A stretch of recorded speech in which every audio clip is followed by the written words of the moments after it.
Mi gente, you already know who it is. It's the radioactive Poppy Danny Limelight, United Wrestling Network World Heavyweight Champion. And make sure you tune into the Alliance blog every week. You heard it here first. Straight from Poppy. Okay, guys, we're back. Did you miss us? Because we missed you. Rules? There are no rules.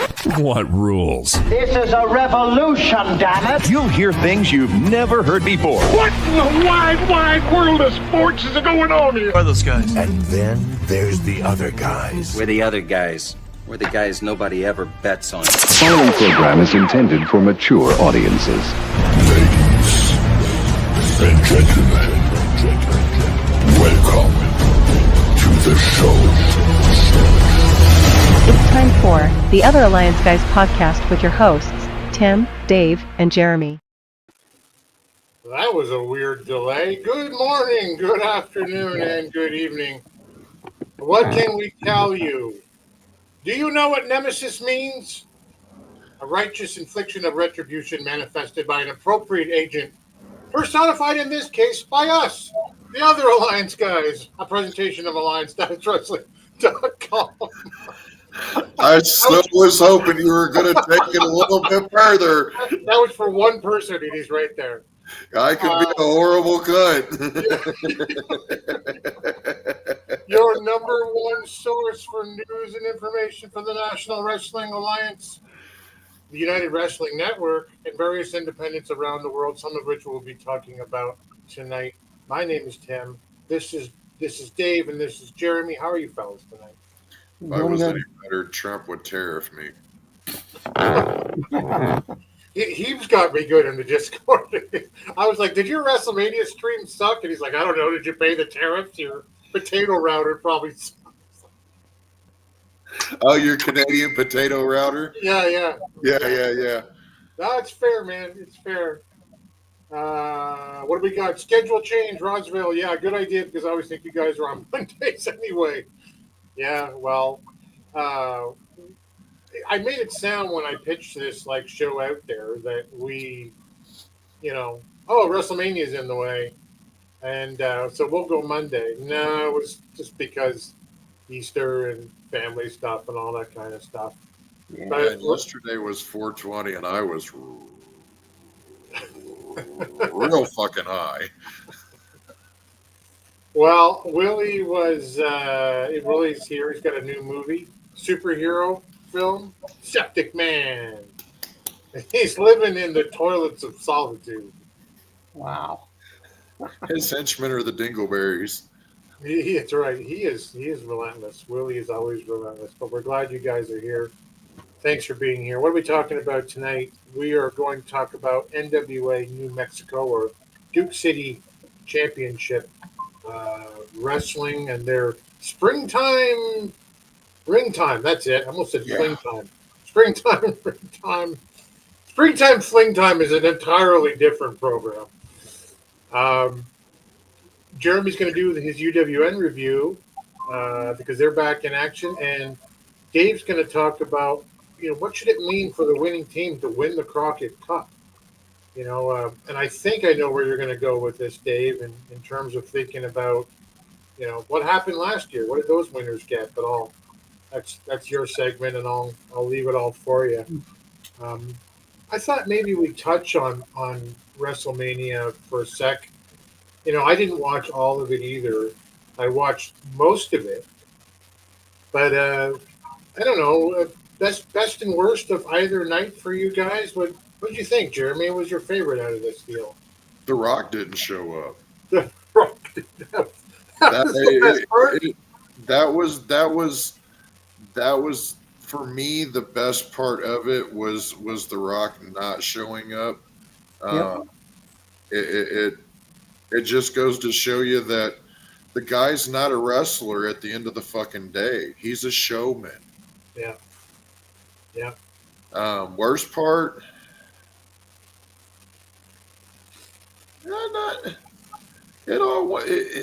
nothing was spectacular.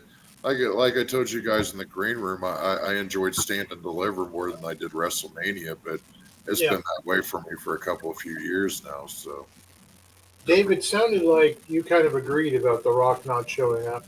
Well, I mean, it's. I don't know what they have planned, but I mean, with him getting involved storyline wise with John Cena and the turn and all, you expect some things to happen, and a lot of people were like, "Oh, The Rock's going to show up. Nick Aldis is going to wrestle. Randy Orton. This is going to happen. This is going to happen," and none of that stuff happened.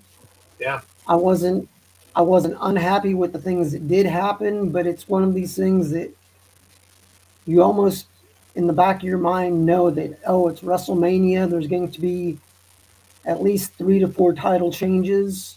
That's going to be their reset. Some of the title changes that took place, I didn't expect. Like, I didn't expect Dom to win, but Dominic won. So that's a way. That's a way for them to finally break up Judgment Day and have everybody go their different ways, but still continue some storylines. But it's one of those things that they brought back. I mean, bringing back Becky Lynch for the women's tag titles, that's a good thing.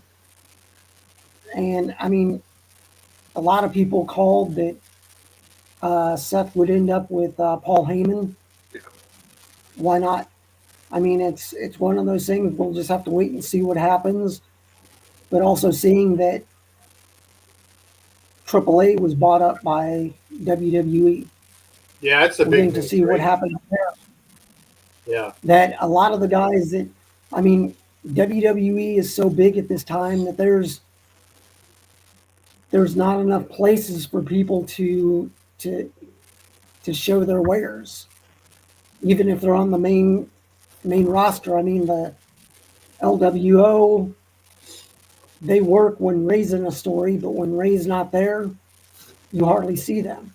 If AAA is going to be like a WWE NXT type on the Lucha Libre side, that'd be a great thing. I mean, send Andrade there, send some of your guys that know the Mexican culture and the Mexican wrestling style, send them there to work with up-and-comers, and that way you can see what they have, who will work and who won't. I mean, I think it's a big win-win because AAA hasn't been very big over the last couple of years, and they're just sort of stuck in a downward spiral. So we'll see what happens. Yeah, we'll see what happens. Roswell said night one was good to me. I thought night one might WrestleMania was what I put in my thing. It seemed middle of the road. I didn't hate it, didn't love it. Yeah. Night one was good. Roswell says night two, 3-way for the women's championship match. Io Sky is special. Fatu and LA Knight is my top match. That was, the AAA announcement you talked about, Dave. That's the big one for me. My jaw kind of hit the floor there. But the main event for me was, I can totally understand not wanting to see The Rock at WrestleMania during the main event. But I would have liked to have seen The Rock come out rather than Travis Scott. Like, Travis Scott took 1.5 years to get to the ring. Look, I'm sure he could kick my ass, but he's a skinny rapper who couldn't hurt either one of those guys. He's no threat whatsoever. And I don't, that seemed overproduced and long and ridiculous. Yeah. If it had been The Rock, it would have meant more. So, I have to disagree with part of that there, Willie. WWE can definitely make a pro wrestler. We've seen that time and time again. If you're going to, at the end of the day, you talk to a mass majority of anyone that gets into the wrestling business, be it manager, referee, or talent, the end game is to get to the WWE in some capacity. So, do I like everything that they do? Fuck no. Yeah. I don't like most of what anything does, though. So, I agree. They always rely on Dwayne Johnson. Well, I mean, And before him, it was Hogan. You know. Yeah, I can't take him, Lou. He's got that Kardashian money on his side. He's got all those butt guns. You could stop the ground hard enough and just give an intimidating look, and he'd probably fucking skirt the other way. Oh, he's a Kardashian. He's probably got 16 bodyguards around him at all times. That don't mean that he wouldn't piss his pants a little bit. He a little fella. Anyway, I'm a lover, not a fighter, guys. Overall, I thought it was what it was. I guess we get it. But Bloodsport, I think, ran the same night, maybe in the same town, and that's Josh Barnett's. I think it used to be Matt Riddle's back in the day. I think Matt Riddle might have been the guy who came up with Bloodsport, but I don't know if he sold it to Barnett or gave it to Barnett or what. But they had Bloodsport, I want to say 13, and if I'm sure most of you guys or all of you guys know what Bloodsport looks like, but like there's no turnbuckles, there's no ropes, there's no posts, it's just a mat, and you can only win by KO or submission, and that's it. So there's just wrestling in the ring, and they had Layla Hirsch there. She won her match against Jordan Blade. Who else did they have? They had Karrion Kross there. He defeated Kratos. I'd like to see that match. Yeah. I'm going to seek that one out. Pete Dunne beat Timothy Thatcher by submission, and a couple of Shayna Baszler was there, and Jack Sabre Jr. and Jonathan Gresham went to a time limit draw, and then there was a 5-minute overtime where Sabre knocked Gresham out. So I'm sure it was a lot of fun. Most notably for our type of wrestling and what the Alliance is kind of focused on over is that Natty Neidhart, she had a match where she fought Miyu Yamashita, and she won by a submission. And apparently it looked good. It was a decent match, and but after the match, on her way to the back, Kenzie Page came up to the railing, and as we know, Natty's going to Crockett Cup, and she just kind of walked right up and said, "Right here." And it for a half second, it looked legit as Neidhart went right at her, and they got pulled apart, or rather, they pulled Natty off of her. Yeah. And just in one small segment, set up in like a really interesting kind of, match for the NWA. I kind of wonder, Dave, if someone was thinking along what you were saying, should your talent be going elsewhere during WrestleMania weekend and setting something up? Because that's what happened here. I mean, now they have a good month to push it, and I mean, it doesn't even have to be. I mean, power is what it is. They don't need to show that or insert it. They just need to, put it out on social media, put it on YouTube, do whatever they need to get the word out that, okay, this is happening at Crockett Cup. So-and-so is going to be there. Gail Kim's going to be signing. Earl Hebner's going to be there. Natty's coming in, and now we know who Natty's facing. She's going after the Burke. Right. And I wouldn't mind if she's not doing things with the WWE right now, and they're letting their talent go out. I wouldn't mind seeing Natty possibly win the Burke, and then on a technicality end up having to turn it in because she's not a quote unquote contracted NWA employee. Or some legalese that she has to give it back because it wasn't this, that she had to beat her to then go after the Burke or something. But if she's willing to work with the NWA and they can work it, and now that they're doing events and some tapings here and there, get it so they're only 2 to 3 weeks behind. I'd have no problem with that. A month is pushing it, but you're getting to know the results no matter what.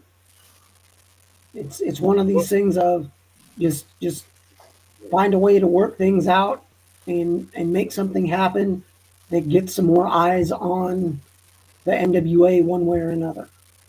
Yeah, and Roswell says you better capitalize off this. Like if you have the attention of the industry, it's something. And I kind of wonder. Hello, just passing through. Okay, there you go. I kind of wonder if you couldn't do more of that. Like, when is Crockett Cup? 17th of May. Yeah. May All right, 17th. I think that's right. So you got, and I'm just throwing a random suggestion out there, but you got MLP in Toronto on the 10th. If you and Tom Latimer is going to be there, so I mean, if you had Rhino show up. yeah, if you had Kenzie Page and Natalia show up, or one or both of those two, maybe you could do it again. Yeah. More eyes. Willie says then Natalia Markova should be NWA Women's Champion if it's not going to be Natty. I kind of feel, I don't know, Jeremy, I kind of feel like, while she was deserving back, like all the way back to like pre-NWA 75, and she's been waiting maybe a long time, I kind of feel like she's an old hand now, and she doesn't really need that belt. It does kind of feel like the belt was just kind of dangled like a carrot a little bit.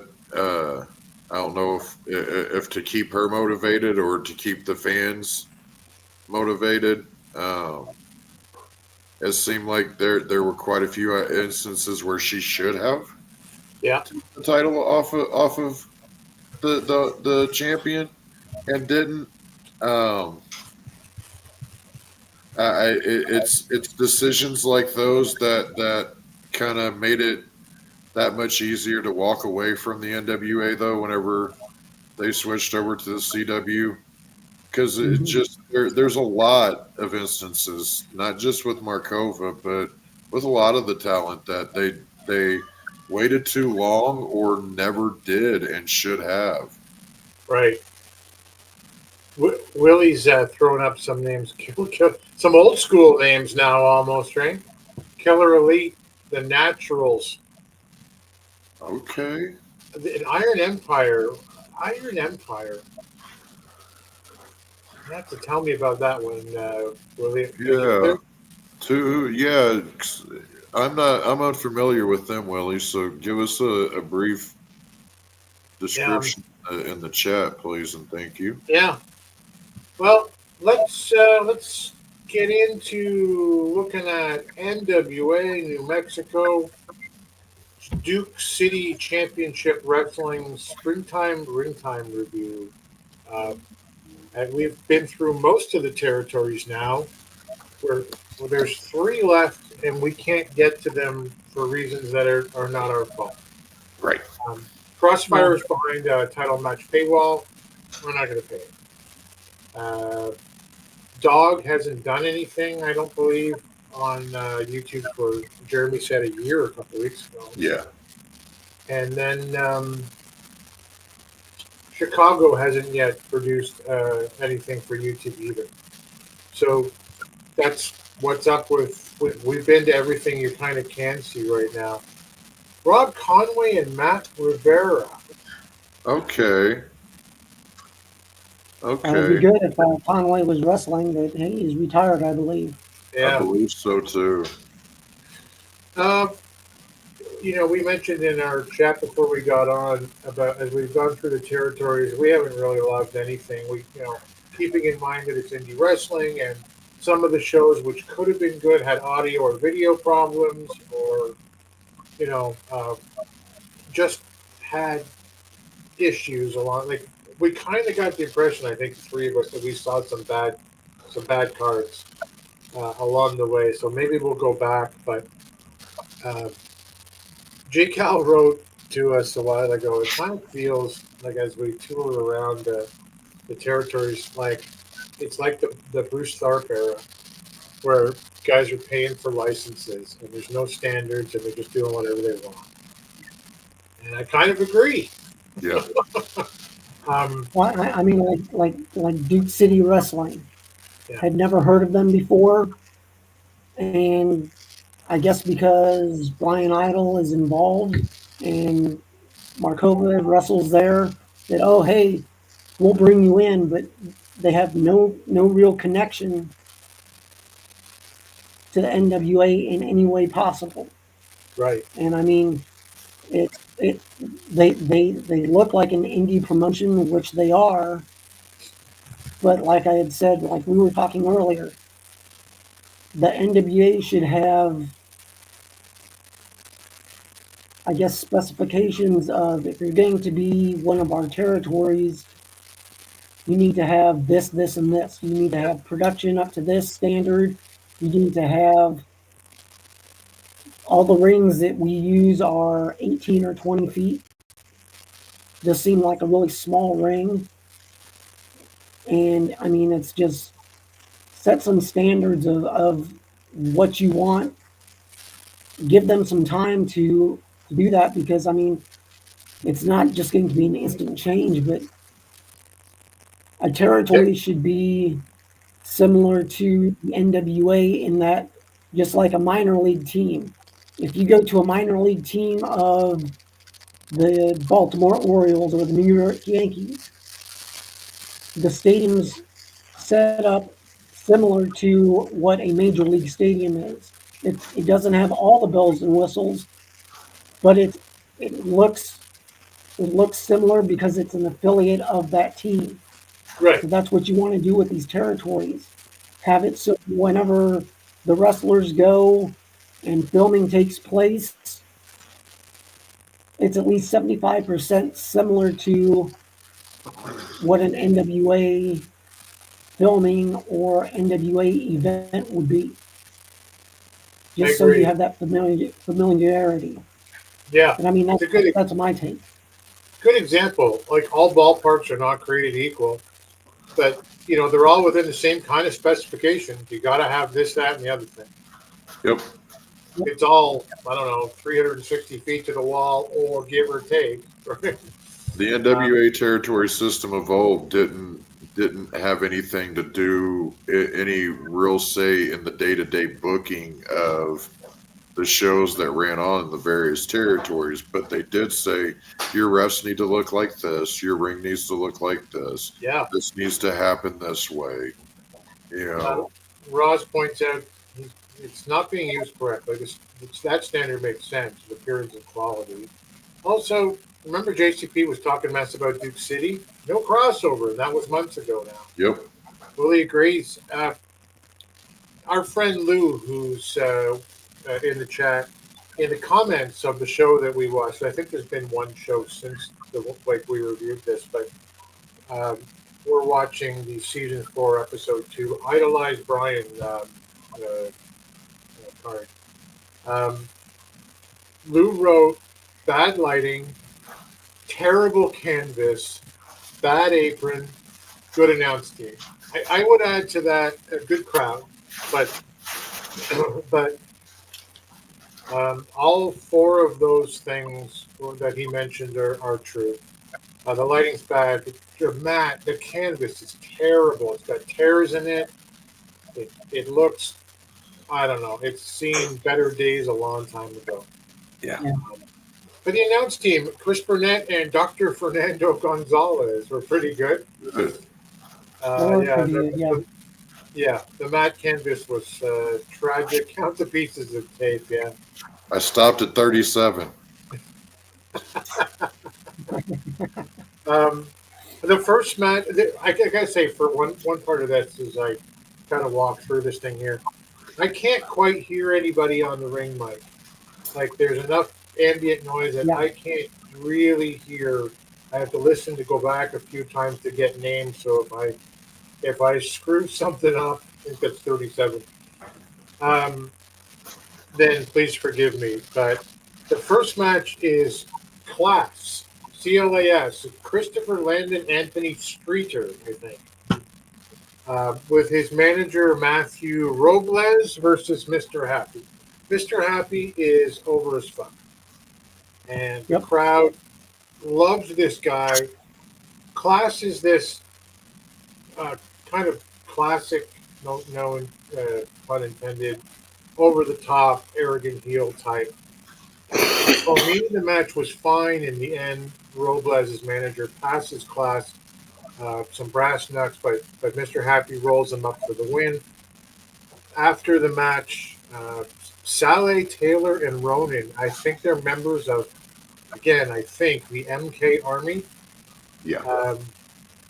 They charge in, but Happy bails out. He goes into the crowd and immediately takes selfies with some kids. I thought that was awesome. Yeah. He was like, there's a kid there, and he's like, yeah, sure, woo. Like, it was great. He really played his part very, very well. He joins Burnett and Gonzalez at the announce table, and like I was saying to the boys beforehand, I was like, oh no, we're going to hear some clownish, buffoonish character with a silly voice, and he was like, no, oh man, like those guys almost kicked my ass. Like you almost expect him to pull out a smoke or a joint or something. And just like, oh, I got out of there, and it worked. I was thinking Krusty the Clown. Yes. Yeah. He started talking, I'm like, wow, Krusty the Clown. I'm like, yeah. Yeah. It was unexpected, but I mean, overall, it wasn't a bad match. But I mean, it's all the little things that make a match, and I mean, the lighting or lack of lighting didn't help. The ring canvas itself didn't help. But I mean, the match wasn't bad for what it was, and the run in. I had to look up the guys to see who they were. And it's one of those things that if you don't know what storyline is going on, go back and watch a couple of their episodes and you'll catch up pretty quick. But, I mean,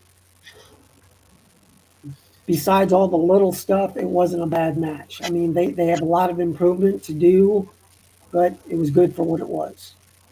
Yeah, not bad. Jeremy, you said it, like the other matches followed could have gone first. This was better than the main event. Yeah. I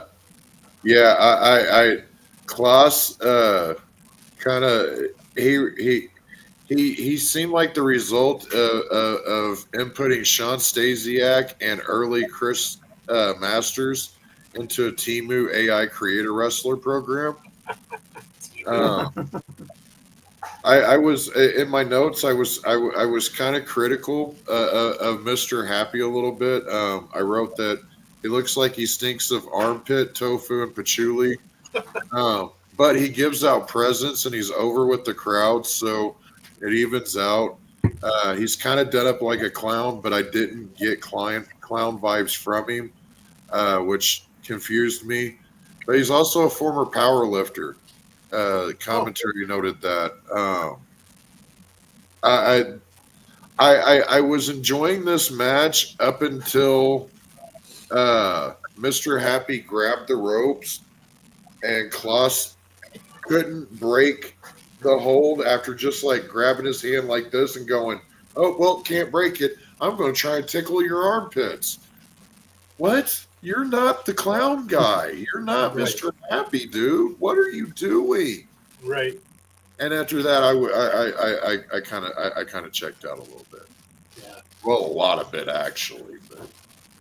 No, I agree. That was bad, and not in character. I think when you brought that up, Dave was saying earlier, like, that's something that Mr. Happy could have done and gotten away with, but not him. Clowns belong in the circuit.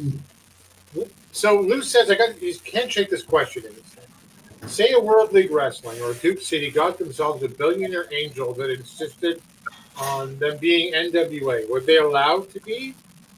If not, then what are they really? I can't imagine like a billionaire angel talking off the top of my fucking head, Lou, like wanting to do anything other than build his own product from like, if it was NWA, he'd want to buy it from Billy or she.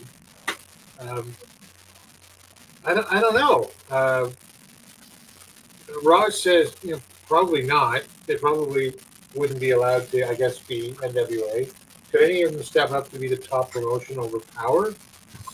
I think that the only way that you could possibly intimidate Billy Corgan in any way was if you could verifiably prove that you're just smarter than he is. Yeah.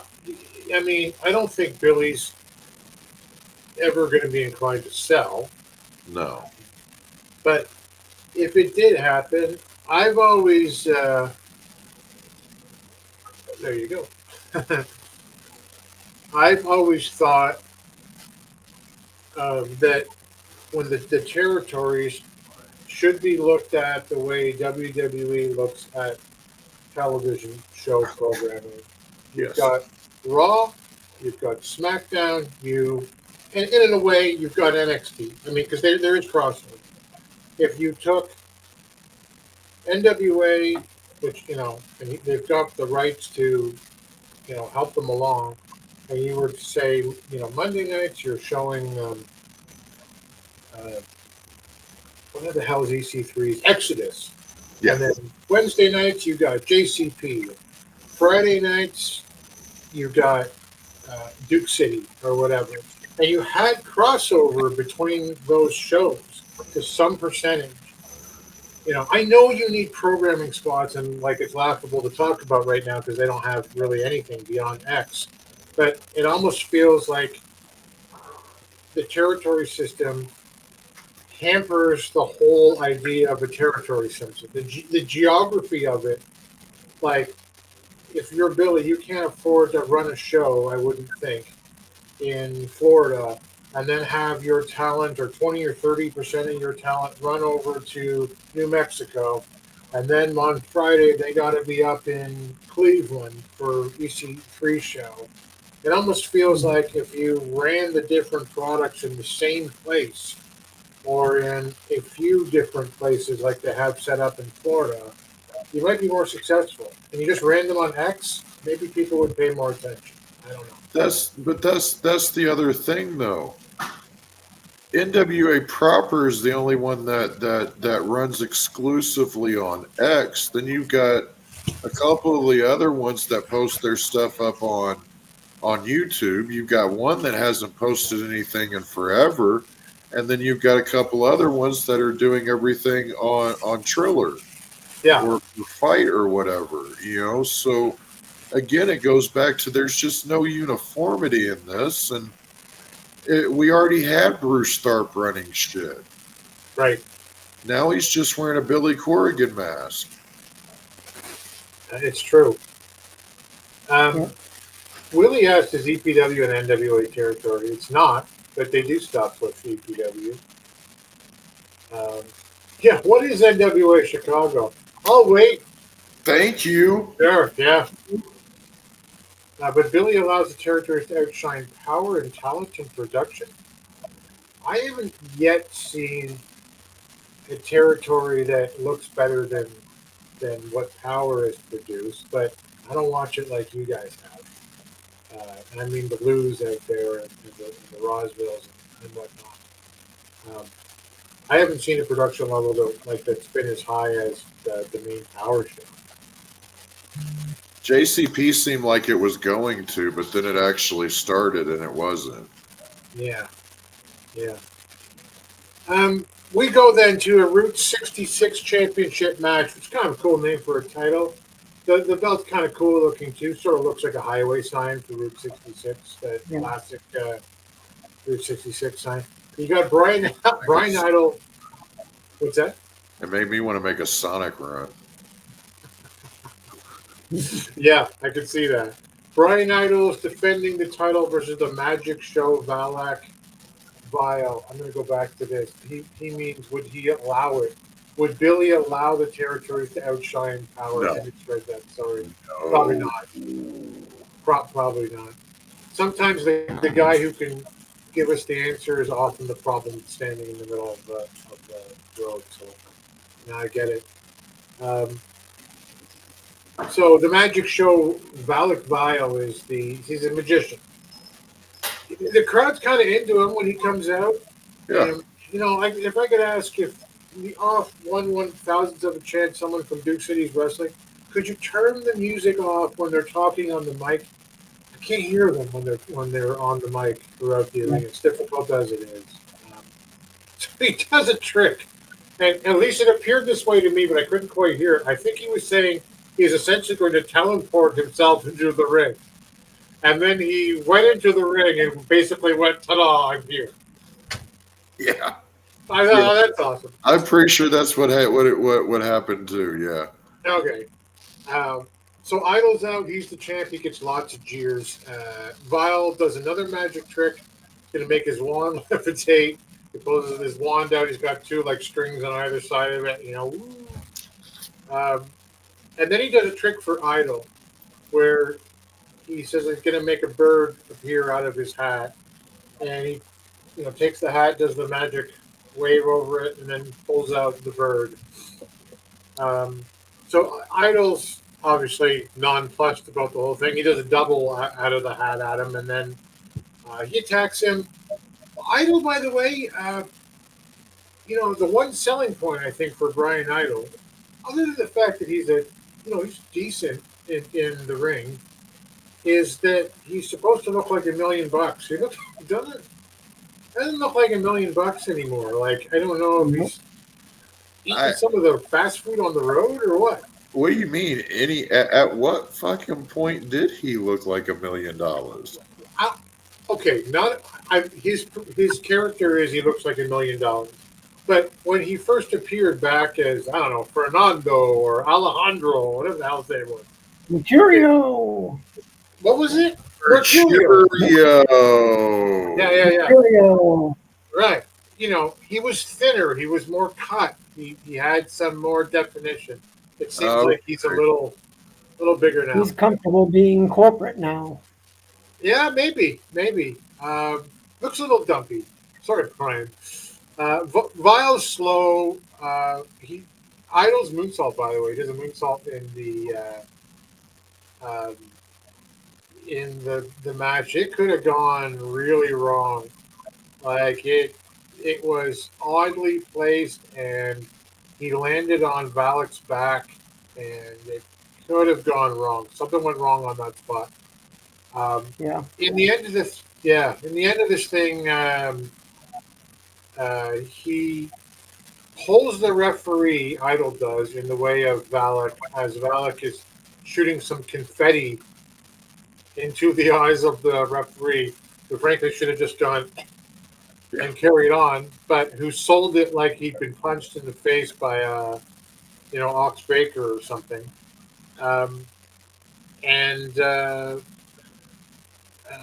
He uses some brass knucks on Valak. Idol does. He gets the 3 count. At the end of this thing, Natalia Markova comes out. I'm not the world's biggest Natalia Markova fan. She looked great. Like, she looked like she has been doing the work on the road. Yeah. Anyway, she's complaining to Idol about the way he's cheating. So she's clearly face. He's clearly heel. He takes the mic. I can't really hear him, but I gather he wants Markova to be on her knees before him. And she shoves him. He grabs her by the hair, and she essentially gives him a cutter. And we fade to black.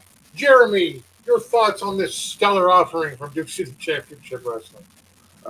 I was wondering if Valak Vile was possibly related to Magic Jake Dumas.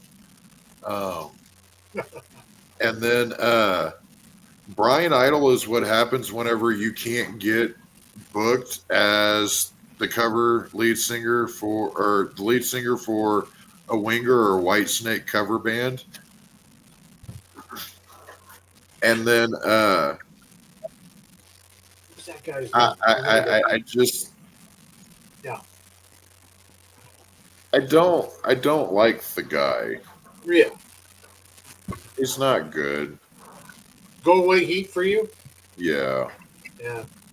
He looks like he has self-help tapes that he sells at his merch table, along with mesh tank tops.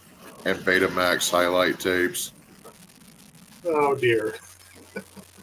He does read, now that you've said like White Snake lead singer cover band, he does remind me of Dave will know. Sebastian Bach. Bach, yes. Sebastian Bach. Skid Row. Skid Row, baby. I don't know. Dave, what do you think of this affair overall? Oh, I mean, in my opinion, it was just, I don't know, I'd say wonky all around. That it wasn't good. It could have been better, but it wasn't all totally bad. I saw glimmers here and there, but if you're going to do wrestling like this and only have 2 matches, make at least one of them worth watching. And don't rely on the same thing for both matches. Did you guys notice that brass knuckles were involved with both matches? Yeah. Why? That's one thing that logically in your head, if you're thinking, okay, I'm not a wrestler, but if I was a wrestler and I'm at a wrestling match and the match before me has, I don't know, a bunch of moves off the top rope, then my match is not going to have a lot of top rope moves. I want to be different than the match before me. Okay, if you're going to have a foreign object, don't use knuckles. If that's all they could get is brass knuckles in New Mexico, I could understand. But, I mean, use something else. Yep. Get some handcuffs. You're a magician. Why don't you have handcuffs? Right. Do different things in different matches to pique people's interests or use it as something that can backfire on you. But it wasn't good and it wasn't bad. It was just there, in my opinion. Overall rating for you guys? I mean, I know we don't always do A to F or 10, 1 to 10, but if you had to give it something? I'll give it this. The overarching, and we talked about this backstage, the overarching thing that I have noticed across all these shows is the crowds are completely invested in what they're seeing and being presented in the ring.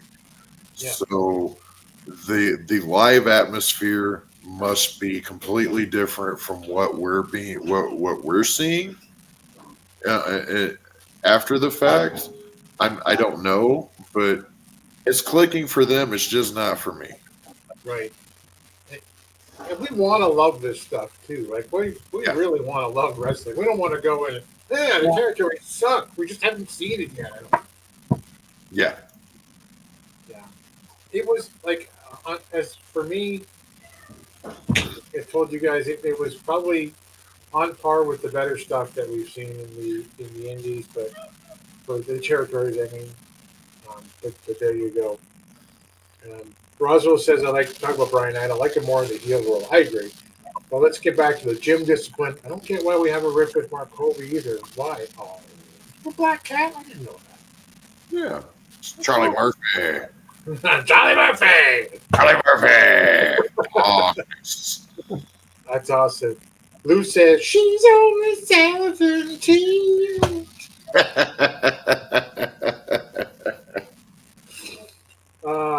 Hey, is that a guy? New face around here. Seen a new champ. I'm stoked.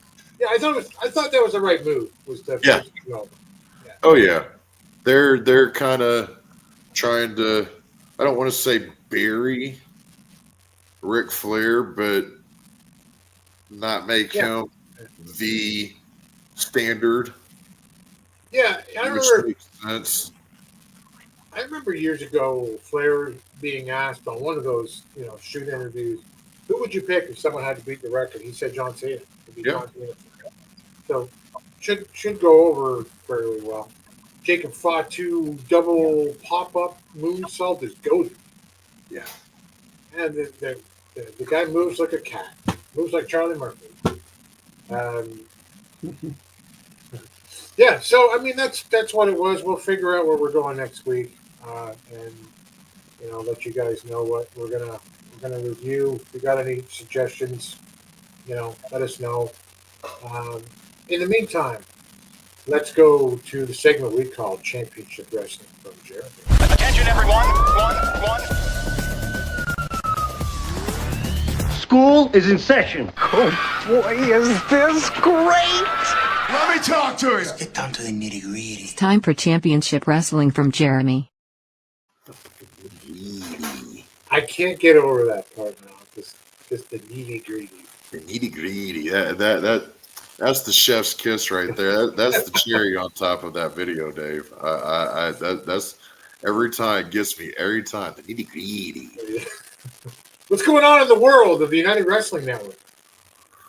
We had some big matches this week. I alluded last week that we were going to get a Danny Limelight match, but I didn't give away who it was going to be against. And if you watch the show, you know that his challenger was none other than Kenny King. Yeah. Kenny is no stranger to championship gold, having held such titles as the Ring of Honor tag titles 3 times, once with Rhett Titus and twice with Dragon Lee. Is one-time TNA Digital Media Champion, 2-time TNA X Division Champion, and a winner of the TNA World Cup of Wrestling in 2013 with James Storm, Christopher Daniels, Kazarian, and Mickey James. Wow. Also in 2013, he was ranked number 36 in the PWI 500. And did I mention he is also a 2-time Ring of Honor World Television Champion, beating Kushida the first time and Silas Young the second time. This was a hard-hitting match from beginning to end, with it looking like either man could claim victory, and both men fighting each other like money was owed. While Kenny came up short in this battle, Danny I'm sure was feeling the effects for days after. I'm not sure if we'll get to the opportunity to see more of Kenny in the UWN, but he would be a welcome addition to the roster. It about 12-ish minutes that they went, and it just a hard hitting from beginning to end. They showed they showed the other no mercy at all. Damn good match. Go watch it. I'm not going to give you the highlights even. Just go watch it. You'll be better for it. Trust me. After the match, Danny came eye to eye with the man who now has his sights set on the UWN World Heavyweight Champion, and that man is Scorpio Sky. Right? That's going to be good. That's going to be really good. We then had a backstage segment. EJ Sparks, our new UWN Heritage Champion, is congratulated by Fidel Castro and Buddy Royale, but then immediately confronted by WWE ID tagged Ice Williams and Action Braxton. No relation to Creed Braxton, by the way. So I'm sure that we'll see one or both of them men in the ring across from EJ Sparks in the near future. We then go to Levi Shapiro versus Buddy Royale. Our boy Levi, he got burly since we last seen him. He all bearded up and shit. I love Levi. These two are no strangers to the other, having tagged on more than a few occasions, even getting tag team gold in the past. This was a technical spectacle for those in attendance. In the end, though, Buddy was victorious, and Levi was very stunned by the loss. So I'm kind of hoping that we see these two run it back, because it was very old school, to the point that's what the crowd was chanting, was old school. It was a very something you see on Saturday night on WCW and Arn Anderson across from somebody. You know. Oh wow. It was nice. It was quick, but it was a nice little palate cleanser. We then got Big Mama, and she's calling out the UWN locker room, not the women's locker room, the UWN locker room. She wants to know who's got the cojones to step up to Big Mama. Willie does. Willie's got it. We then got highlights of Joe Hendry from the Memphis Wrestling's Grind City Rumble from a few weeks back. That was good to see. We talked about WrestleMania. He was Randy Orton's surprise opponent, and that went as expected. But it was nice to see the TNA World Heavyweight Champion competing at the biggest stage in sports entertainment across from a guy that's a first round Hall of Famer in any Hall of Fame for wrestling. Yeah. And no slouch at all. You know, so that was nice to see. We then get, and this one, we get producer Peter Avalon, and he's been feeling overwhelmed over the last week with his new duties. So he talked to the powers that be, and he got some help, and he is very happy to welcome back the one, the only, none other than the boss's son himself, Nico Marquez. Now, if you kept up and you paid attention to UWN in the past, Nico has been the thorn in the side of many a talent to come through United Wrestling Network. He is the definition of Nepo baby. Yeah. He is the poster child for petulant child. Has that character on lock. I'm so happy to see these two back together. It's like two mischievous children that the family tries to keep, two mischievous cousins that the family tries to keep apart, but inevitably every holiday season shit just goes awry when those two are together.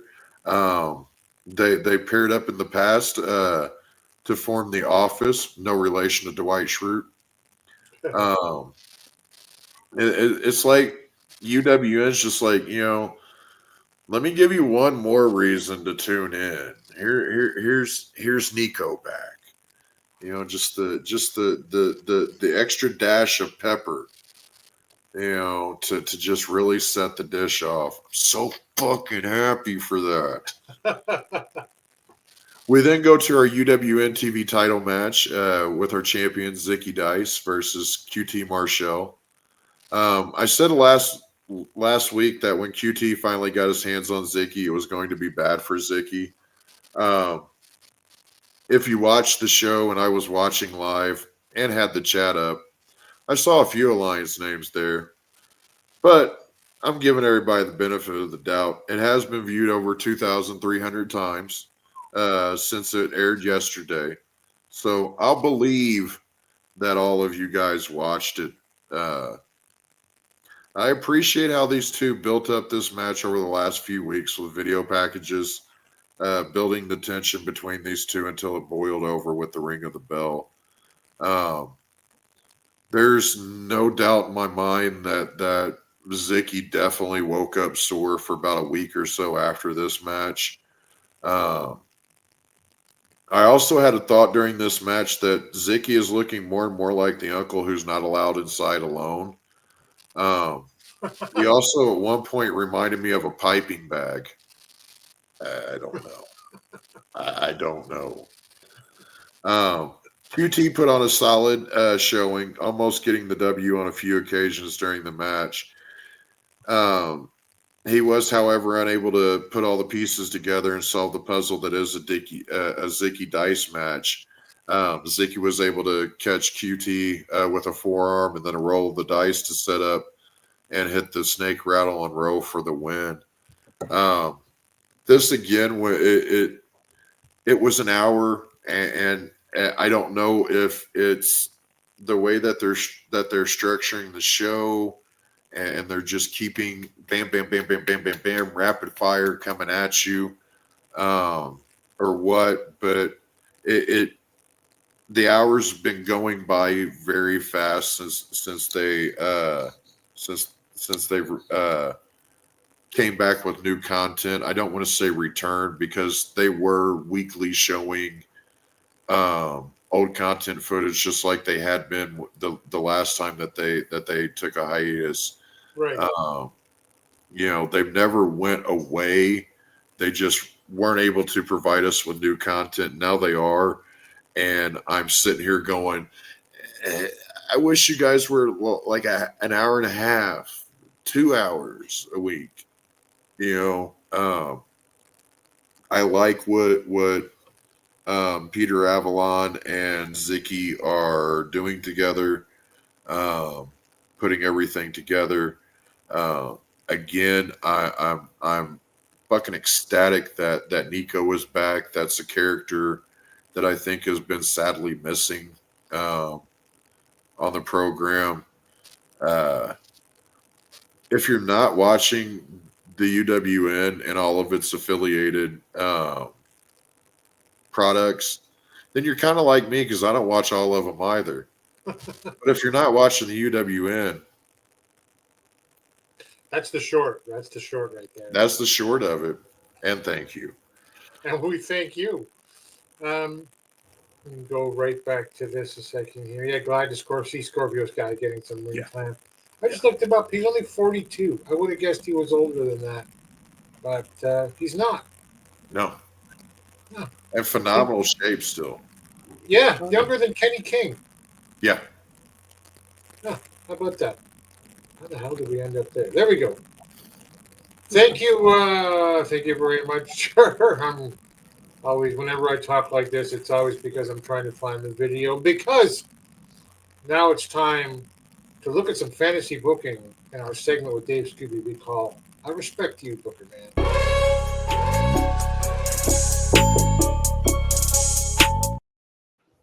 Dave. Yes. You and Jeremy win the Crockett Cup. Hypothetical situation. You win the Crockett Cup. You're the tag team that's won the Crockett Cup. I feel like you should get something out of it. What should the winning team for the Crockett Cup, if I'm reading your notes correctly, get for winning the cup?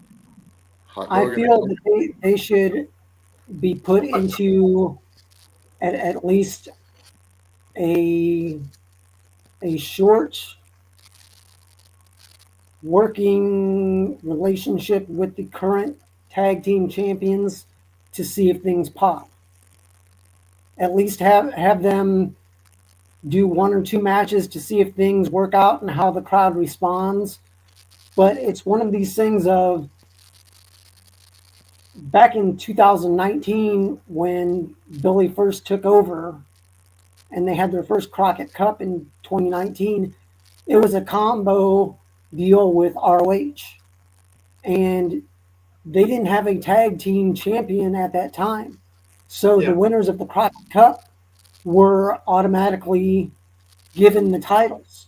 So good. I'm not saying automatically give them titles or a title shot, but give them a chance that they can pick, give them a chance to have a title shot down the line where they trade in.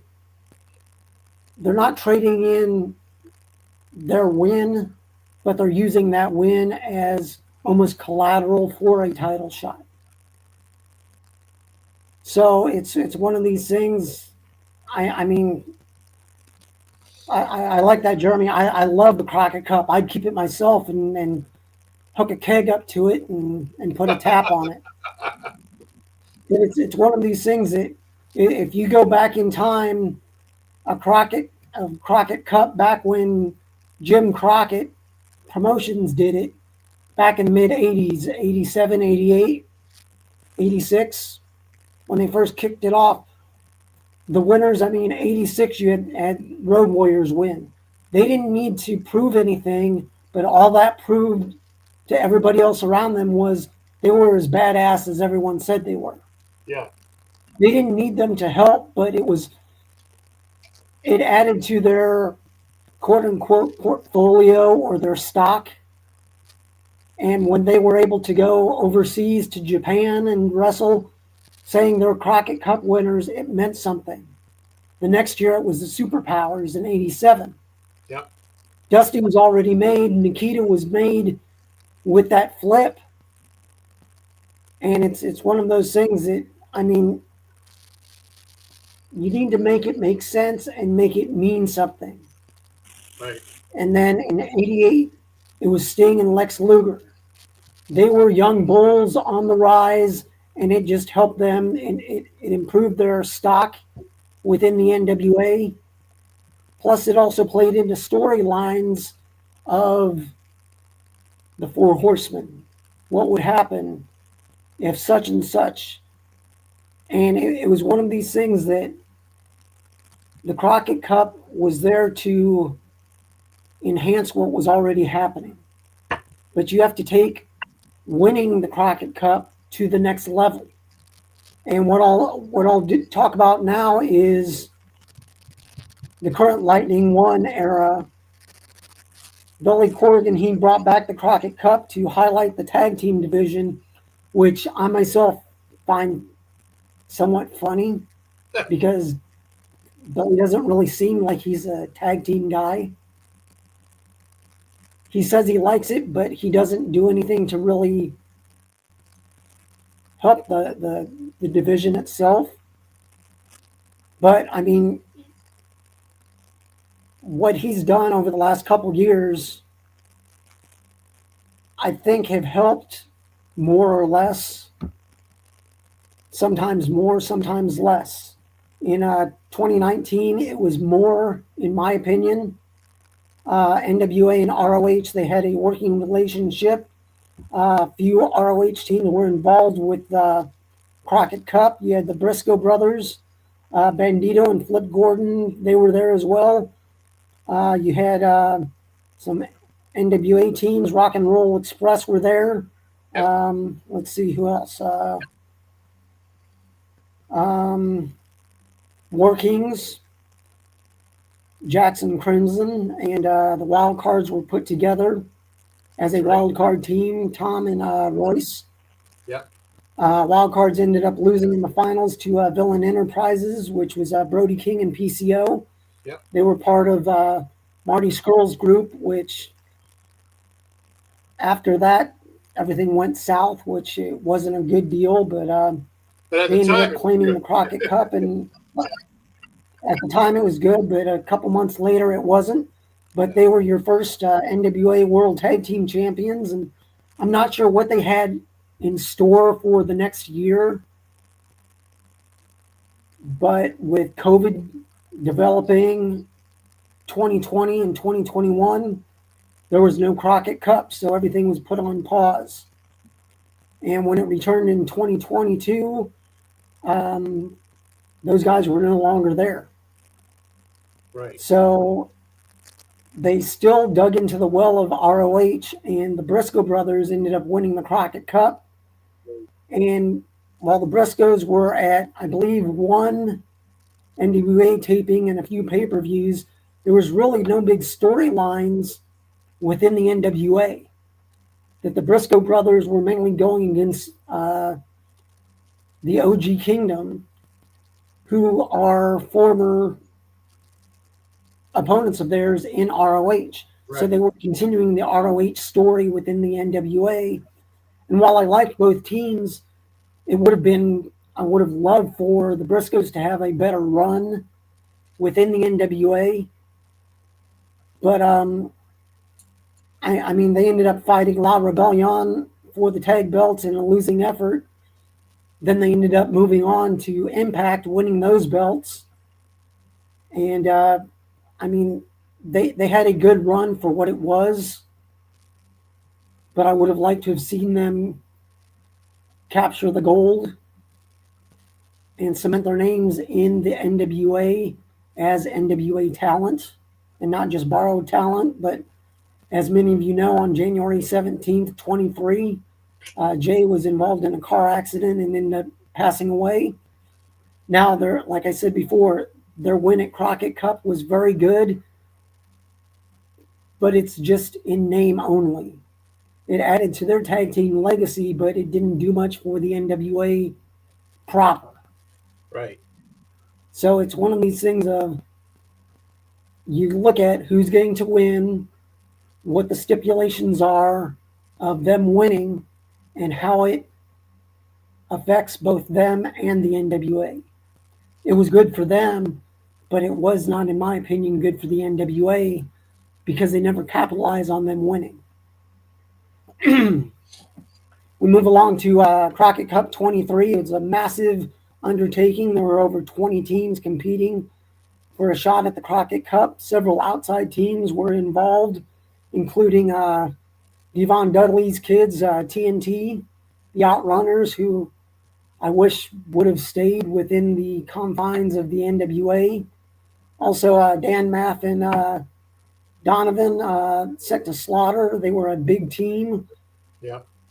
But they just didn't use these teams right. And that's the only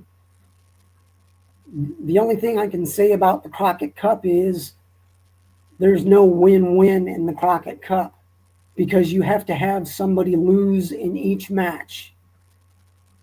And having all these different teams in, you have to bring in some undercard teams that are good but just aren't good enough. You can't have all good teams across or nobody's going to look good. It's one of these things that in 2024, they did the Crockett Cup a little better and used some teams that were in the territories that you knew, hey, they're good there, but they're not quite ready for the NWA. We'll give them a shot in the Crockett Cup and see how they do. Then down the line, they can possibly work their way to the NWA, and Slimeballs did just that. So it's one of those things that with time, some things do work. But in 2022, after the Briscoes 2023, they had several outside teams. Like I said, they had a few teams from, I believe, CMLL and AAA. But in Crockett 23, Knox and Murdoch, they ended up defeating Blunt Force Trauma, who would later go on to defeat the NWA tag champs La Rebellion at 75. And BFT held the belts for 280 days before they lost to the Crockett Cup winners, Knox and Murdoch. So it was a good feud, in my opinion. It resulted from that battle that they had. It kicked things off at Crockett Cup. And the chase, it went a little long, but it kept the story going because Aaron was always running interference for his team, Blunt Force Trauma. And finally, they got what was coming to them, and Knox and Murdoch have held those tag titles. They've defended them, and that's not how I would book it 100%, but I think that's how you at least work a program. Use some of these matches from Crockett Cup to build storylines within the NWA for your US belts, for your world belts.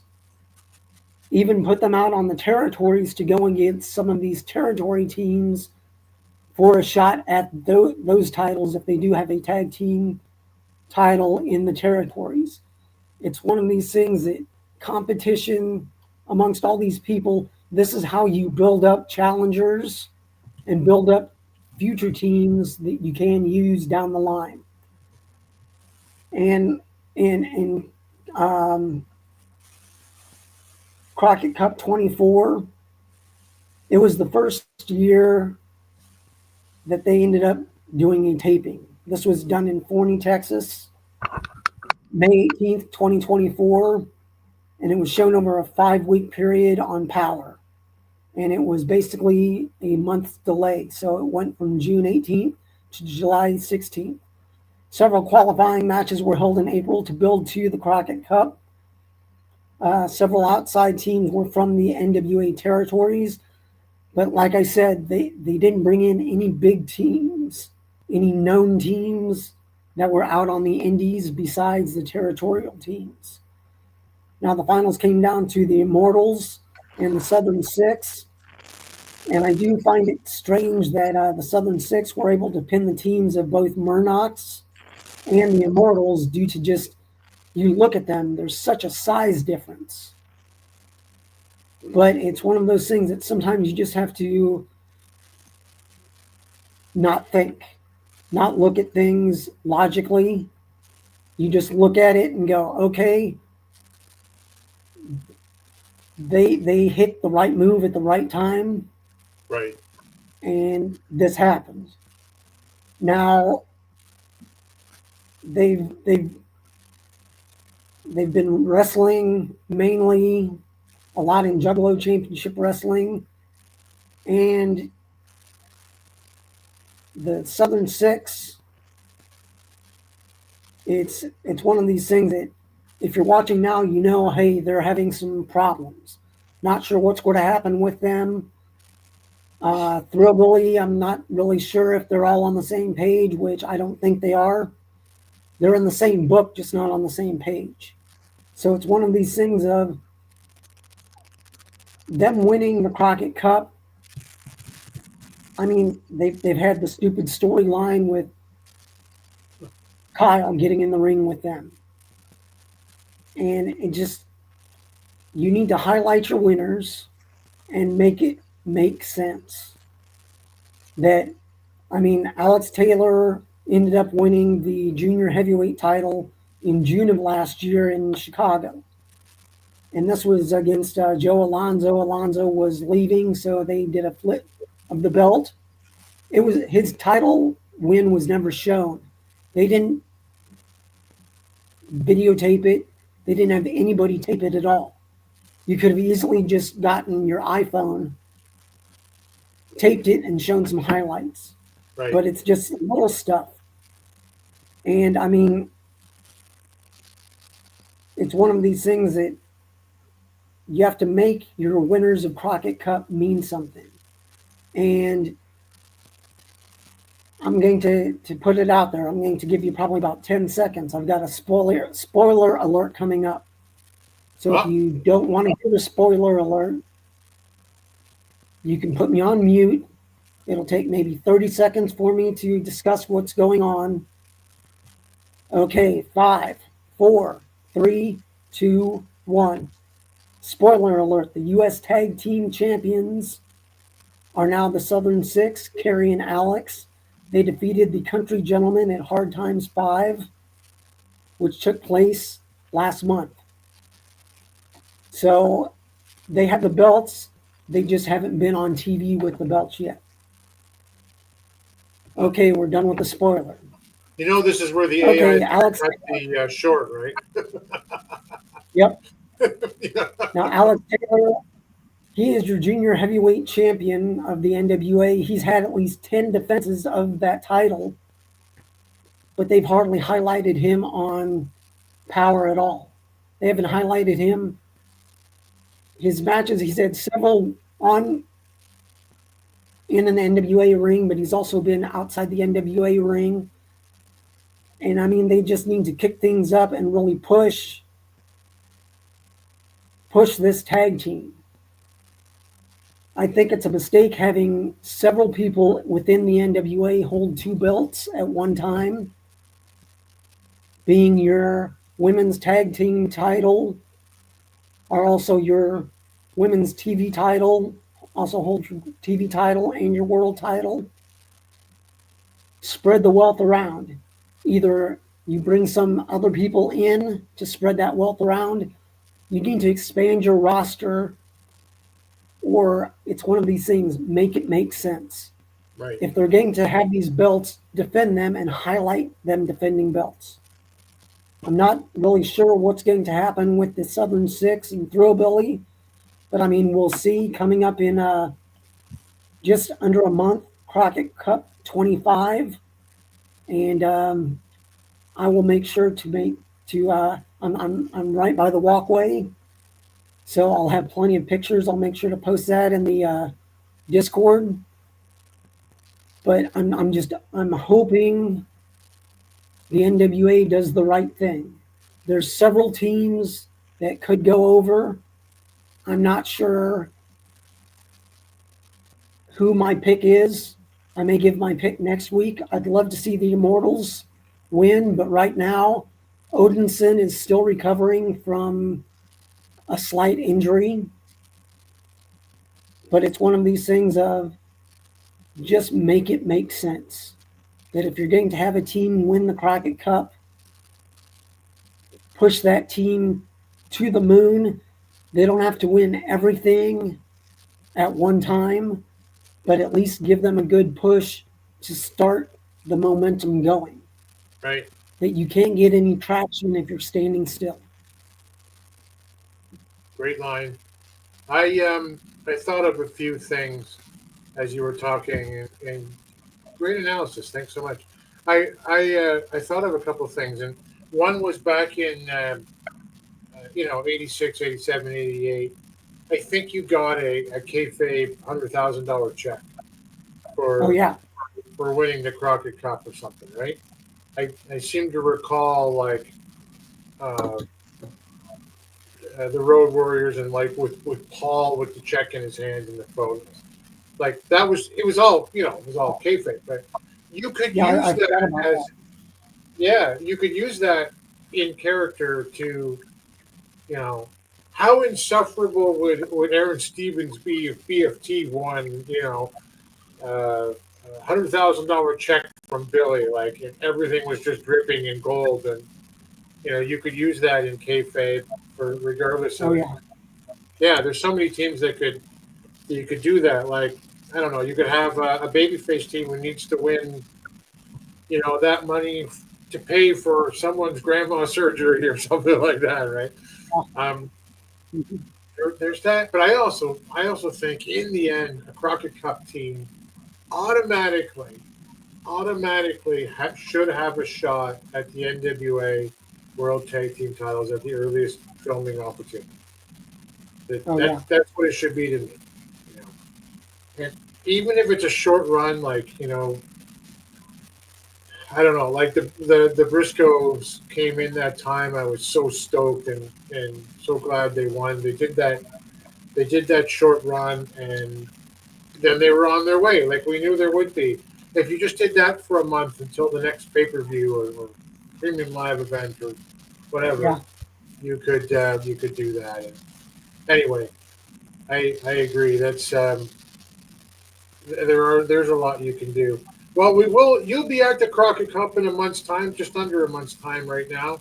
Yep. Where Tom Latimer, the world's heavyweight champion, will defend against Rhino. And right there in Philadelphia in the ECW arena, will history be made? Well, Tom will first have to get through MLP's Northern Rising, where it has been announced he will, the week before, defend the world's heavyweight title against Stu Grayson in Toronto. In that same card that has the 20-man championship gauntlet to crown the Canadian champion. So I'll be there. You'll be at the following one, and we'll have some spoilers of our own, I guess. From there, I don't think I think I'll come back from MLP on Saturday and go, here's the result, because it's all going to be online anyway. I think that's good. But thank you very much, Dave. Appreciate you, as always. Mm-hmm. We have wrapped it up. We've headed to everything that we're going to be talking about tonight is done. We know where we're going the next few weeks. I'm just reading through the list. So here we go. Where can we find you on the socials, Dave? You can find me at Dave Scooby on Instagram, X, and on Blue Sky. And Jeremy?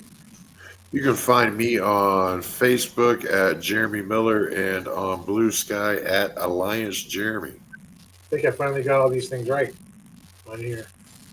I'm on Blue Sky only at the Alliance Gold. I have another one. I think Jay puts it in the doobly-doo for me outside of wrestling. But most importantly, as always, alliance-wrestling.com, updated all the time. Your number one source for news and information for all the stuff we talked about here, including National Wrestling Alliance, United Wrestling Network, MLP, MLW, all the territories, all the good stuff that we have, and on all the social media platforms at the Alliance blog.